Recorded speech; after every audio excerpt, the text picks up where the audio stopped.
My name is T-Wealthy Gifts, T-Wealthy Billions, Tracynither Nicolas Ohiri. In 2009, I met engineer David Umahi when he was the PDP chairman, and he invited me to his state to come and exhibit my craft. I'm into the business of corporate gifts. So I came to his state on his invitation 3 times. So one morning, he woke me up around 5 a.m.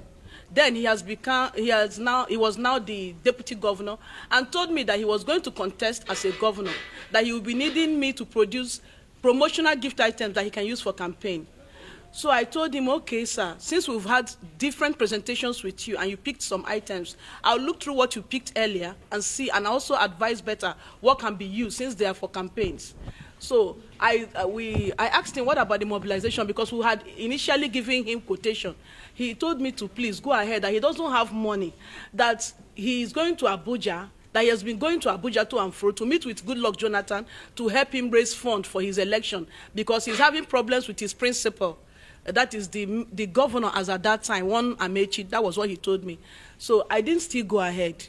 But he kept on calling me and pestering me because all the while we went to his state, this man never gave me money for fuel. He never gave us accommodation. I used to pay in his hotel.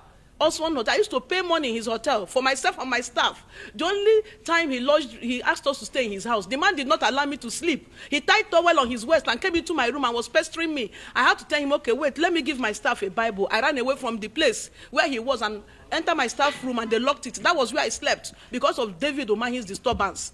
So his staff, his boy, Silas Emeka, is aware of everything I'm saying. Okay, so we produced these gift items. I had to carry my children's school fees, gather money, borrowed money from even individuals, and produce these gift items. After I finished producing it, I called him. He said I should bring them to Ebonyi State. I hired a truck. With my staff, we went to Ebonyi State, lodged in a different hotel, because each time we lodge in his hotel, which is obviously expensive, Osman Hotel, we pay our money. He is inviting us, but we are paying our money. So we had to lodge in a different hotel. So he told me that even as at that time he was in Abuja to source for fund for his election, he sent his boy to come and lead us from the hotel where we lodged to his house. The boy took us to his house and we offloaded his goods in the presence of his wife, his children, and his workers. They took time because the goods were not small. They took time to offload it in his house, and he told me thank you. He never gave us money for fuel. Even that day, we didn't have money for fuel. The driver had to provide money to fuel that truck, and we came back. It was not an easy journey, but we made it back to Lagos. So I gave him time because I know that once they do election, they don't always have money immediately. So I gave him time. After 1 year and 8 months, I started asking him for my payment. While I'm asking for my payment, David is asking me out. While I'm asking for my payment, David is asking me to date him. I told him, sir, one day I got so frustrated. I said, sir, can you concentrate and pay me my money? Stop telling me about dating you. I've told you I cannot date you. He became angry and hung up on me. The next thing, he sent me a message which is on my phone right now by David Umahi's number. Everybody that knows David knows this same number. He sent me a phone, an SMS that I insulted him. I will teach you a lesson for insulting me. I can show it to the whole Nigerians. I can show that text message to the whole Nigerians. He said, I will deal with you for insulting me.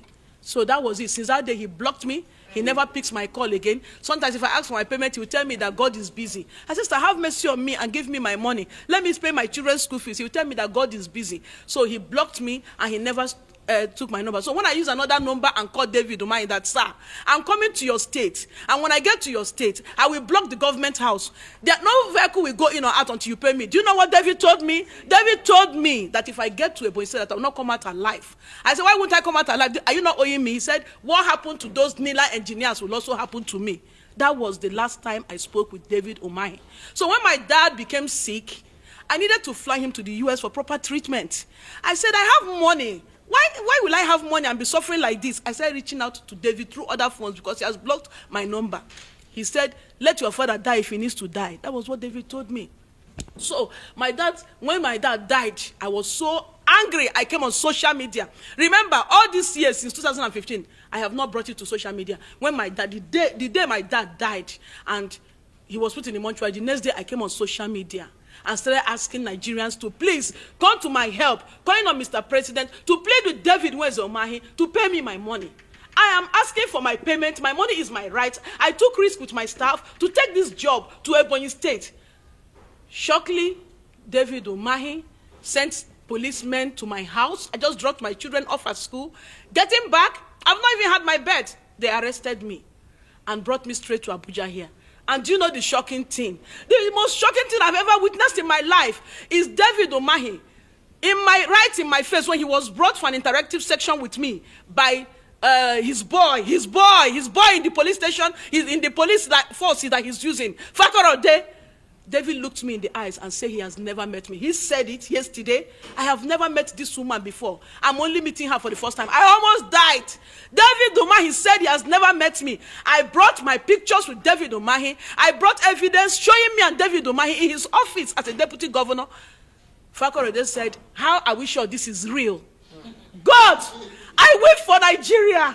I weep for Nigeria. I'm not weeping because of my money. I weep because the common man, the ordinary citizen, have no hope in this country. The country belongs to only the Nigerian politicians and their children. The resources of this country belong to only Nigerian politicians and their children. If they are not using you, my dear, you are of no value to them. If they are not making use of you for the wrong reasons, you are of no value to them. His son has just picked up a form to become the local government chairman of his place, his local government. This same boy was a small boy the time I produced these items and offloaded it.